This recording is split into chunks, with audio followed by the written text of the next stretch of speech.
Cuando leemos a los profetas y hemos hoy proclamado un texto del profeta Jeremías, uno de los grandes, en tiempo muy difícil, en donde ya se veía venir la invasión, el exilio, el dolor, y donde el pueblo y las autoridades escuchaban falsos profetas que más bien acariciaban sus oídos con tranquilidad. No hay problema, todo bien, todo tranquilo, y sin embargo se venía un gran tsunami. La distinción entre el falso profeta y el profeta verdadero es sencilla, aunque a veces difícil. El falso profeta dice lo que piensa. Podríamos decirlo de una manera bien clara hoy, lo que siente. Jeremías, en este caso el profeta, discierne en medio de las circunstancias lo que Dios le dice. Andá y decí. Y si uno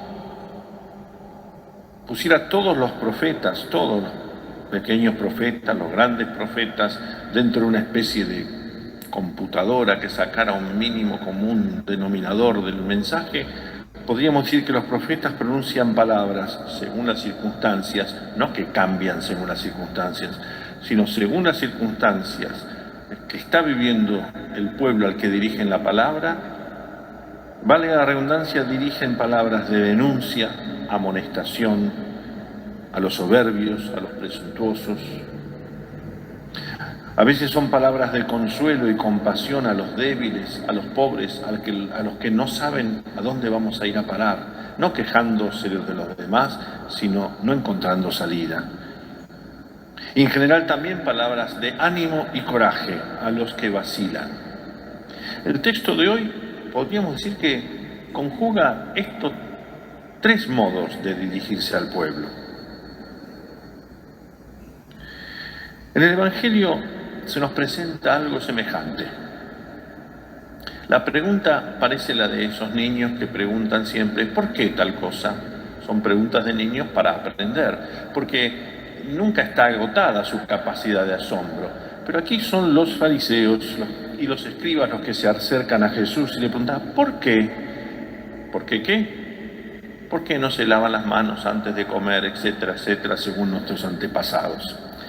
El texto de hoy, breve, pone juntos a los tres personajes frente a los cuales Jesús siempre habla, pero están juntos.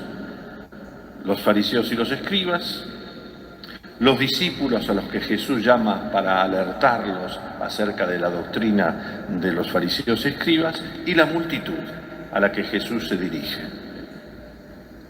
Siempre de alguna u otra forma. Estas cosas que habla Jesús para los fariseos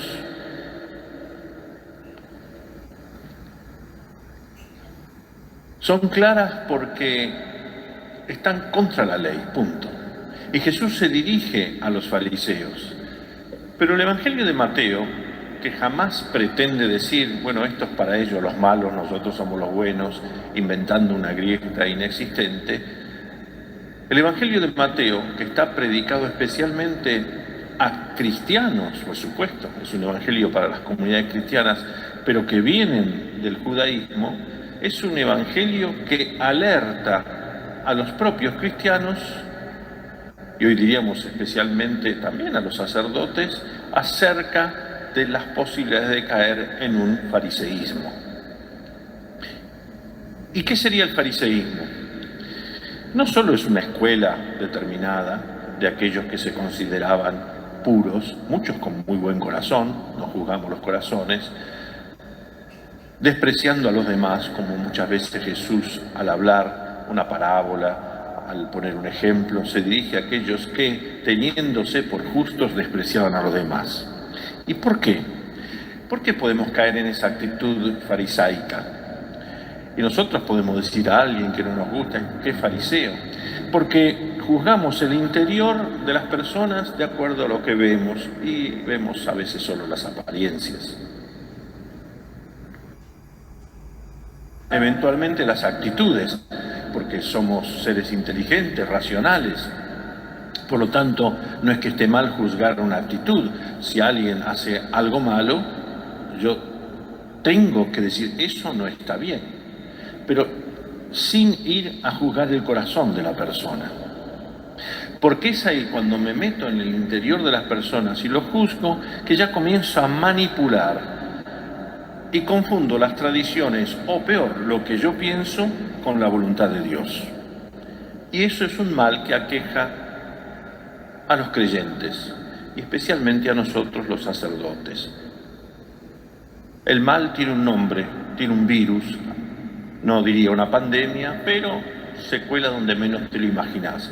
Y es el clericalismo, pero no es privativo de los curas, atención, sino que muchas veces viene alimentado por los creyentes, que no son clérigos, pero que toman o se visten de actitudes clericales. Las dos sentencias que Jesús hoy pronuncia nos ayudan no solo a comprender más el Evangelio de hoy, sino a comprender la figura fantástica, grandiosa, por su pequeñez, su vulnerabilidad, su estatura, la del cura de Ars. Qué increíble que la Iglesia ponga de ejemplo, modelo, día del sacerdote, a este cura, ignoto hasta el momento de morir prácticamente. La primera sentencia es: ustedes han anulado la palabra de Dios en nombre de su tradición. Y esa tradición la podés vestir de distintos colores: lo que se debe hacer, lo que acá se hizo siempre, y a veces lo disfrazo de religiosidad. La segunda sentencia es tan importante: no hace impuro al hombre lo que viene de afuera, sino lo que proviene del corazón, los propósitos malvados, lo que sale de adentro. Y ustedes saben que el corazón en la Biblia no simplemente el signo de estoy enamorado, yo y ella, etcétera, etcétera, sino es la mente, la conciencia, el lugar donde se forjan y se disciernen y se fraguan las decisiones. Incluso los apóstoles caen en esto, porque le comentan a Jesús: Señor, con estas cosas escandalizas a ellos, fariseos y escribas. Y Jesús no se frena, dice: ciegos que guían a otros ciegos. Hay de nosotros los curas, como decimos en un sentido cariñoso, si ciegos pretendemos guiar a otros ciegos. Hace un año exactamente el Papa Francisco mandó una carta a los sacerdotes. Se cumplieron 160 años de la Pascua, de la muerte del cura de Ars.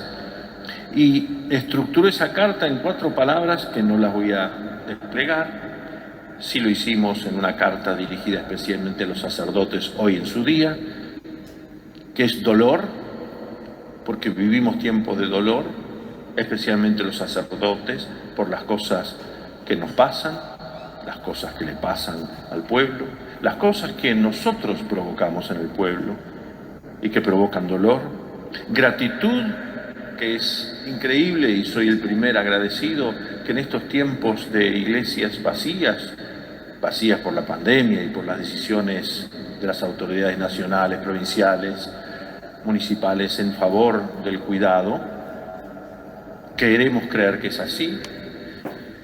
Sin embargo, las comunidades han desatado y desplegado con imaginación, creatividad, el modo de estar cerca de nuestra gente. Nuestra no lo digo como propiedad, sino en el sentido más profundo y bello. Somos suyos del pueblo, el pueblo es nuestro, en el sentido de queremos servirlo. El ánimo de animarnos a la conversión y la alabanza a Dios por la vocación sacerdotal. Aún en nuestra fragilidad, vulnerabilidad, nuestra pobreza, y la palabra exacta es finitud, nos sentimos, la finitud significa sentir los límites cotidianos, más que nunca ahora, los del pueblo y los nuestros.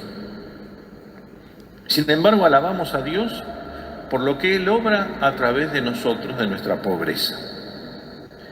No vamos a hacer con un transportador, ¿se acuerdan en la escuela en geometría el transportador? Me acuerdo como si fuera hoy el día que en el colegio de hermanos maristas donde fui, el hermano, que era nuestro maestro, decía, para mañana tienen que traer un transportador. Parecía que ya se nos abría las puertas a la arquitectura, a la ingeniería, y teníamos apenas 9 años, o menos, no sé. Traer el transportador, mi transportador. Bueno, en mi caso éramos tantos hermanos que heredábamos hasta el transportador. Pero no podemos transportar los tiempos y circunstancias de la época de la Revolución Francesa. El cura de Ars nació en 1786, 3 años antes de la Revolución Francesa, y murió en 1859, aquí en pleno proceso de reorganización nacional, constitucional, no lo podemos transportar, no son tiempos como los del cura de Ars. Sin embargo, hay cosas, no las malas solo, sino buenas, que también podemos ver y contemplar en ese tiempo y en el nuestro. Estaban obligados los sacerdotes a jurar la Constitución. Por supuesto, todos hemos jurado la bandera y merecemos vivir bajo la Constitución, pero había una Constitución civil del clero, como si el gobierno legislase acerca de lo que puede o no hacer el sacerdote. Y estaban obligados a hacerlo, y el que no lo hacía pasaba a ser un cura así, refractario, y eran perseguidos, encarcelados, y bueno, y muchos han muerto. Y él, a través de un cura que pertenecía a un círculo, entre comillas, refractario, conoce a Jesús y recibió su primera comunión. Y surge ahí su deseo de ser sacerdote. Pero claro, en aquel tiempo la gente sencilla no tenía formación. Si no pertenecías al primer estado, no tenías formación, no tenías futuro. Entonces, querer ser sacerdote, perseverar en estos tiempos tan combativos, encima es obligado a ser soldado. Por supuesto, hoy en día muchos, sobre todo donde la conscripción o el servicio militar es obligatorio, tienen que hacerlo, no zafa nadie, en ese sentido uno no está en contra. Pero en este caso era pertenecer a un ejército que específicamente luchaba contra el Papa. Así que él también experimentó ser desertor. Y no solo luchar contra el Papa, sino que practicaba la violencia contra los hombres. En su corazón ya empezaban a fraguarse cosas. Como en medio de la violencia que a veces nosotros mismos provocamos, no digo los curas, o también, estas son grandes preguntas a nuestro corazón. Pero la grieta, ¿existe o nosotros la provocamos? ¿Es algo que viene de afuera y nos daña adentro o es que nosotros la provocamos con nuestro corazón? Vuelve al seminario y lo consideran no idóneo y no tenía mucha formación. Y el cura, que lo conocía, lo va formando en la abnegación, la oración, la penitencia, el sacrificio, el ayuno y sobre todo las dos cosas más grandes que podemos pedir al Señor para un sacerdote y para cualquiera: sencillez y austeridad. Y eso se permite gracias al encuentro en la oración con Dios. Quien se anima a dialogar con Dios crece en la sencillez y en la autoridad. Pero hay algo que era como una pandemia espiritual en ese entonces. La contrapropuesta a la Revolución Francesa, libertad, igualdad, fraternidad, que son principios de raíz cristiana, pero que se negaban esas raíces y por lo tanto, al negar las raíces cristianas, la libertad, la igualdad y la fraternidad, si no me la das, te arranco la cabeza, literalmente. La misma revolución provocó movimientos internos que iban matando los mismos revolucionarios entre ellos. Danton, Robespierre, Marat, todos eran jefes que se iban matando entre ellos. Sin embargo, libertad, igualdad y fraternidad son principios de profunda raíz bíblica y evangélica. Todos ustedes son hermanos. Para ser libres nos libertó en Cristo. Somos iguales a los ojos de Dios, en el sentido de la dignidad intrínseca. Pero la pandemia espiritual se llamaba jansenismo. Es como un fariseísmo.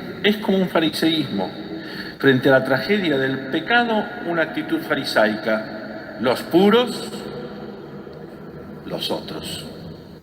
Ay de ellos. Como ocurre con todo lo que está pasando. Nosotros somos los, ellos son los. Y empezamos a jugar con nuestros deditos. Una cosa es el Facebook, otra cosa es la vida. Buscar culpas y culpables en todo y en todos. Y ser ciegos, vuelve a los fariseos, que no somos capaces de descubrir en todo lo que ocurre, nos pasa, te pasa y nos pasa, la providencia. Dios ve, prevé y provee. Y no gastarnos todas las energías en preguntar y en decirle además por qué te pasa, sino que juntos discernir, intuir a la luz del Señor, ¿para qué está sucediendo esto? ¿Qué quiere Dios, la providencia, de todo esto para nosotros? ¿Para qué? Y ahí descubrimos en este tiempo de pandemia nuestra fragilidad, vulnerabilidad, la globalización en esta fragilidad y vulnerabilidad.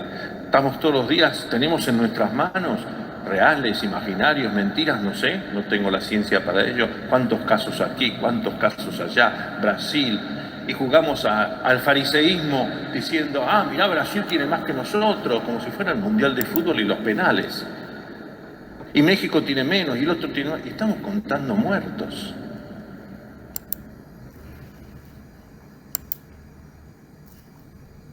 Este tiempo permite darnos cuenta de esa fragilidad, vulnerabilidad. Estamos en la misma barca. Y la necesidad de extender la mano al que lo necesita. El gran desafío, y vamos aterrizando, es cuando le toca su primer destino pastoral, Ars, febrero de 1818. Aquí ya nos estamos debatiendo en Argentina en el inicio de la anarquía. Después de la independencia, un don de Dios, la anarquía, las luchas internas. Y a él le toca conducir a gente sencilla del pueblo de Dios según el corazón de Dios. Ponerse delante de ellos para enseñar, en medio de ellos para sanarlos, curarlos con los sacramentos, y detrás animándolos, gobernándolos como párroco.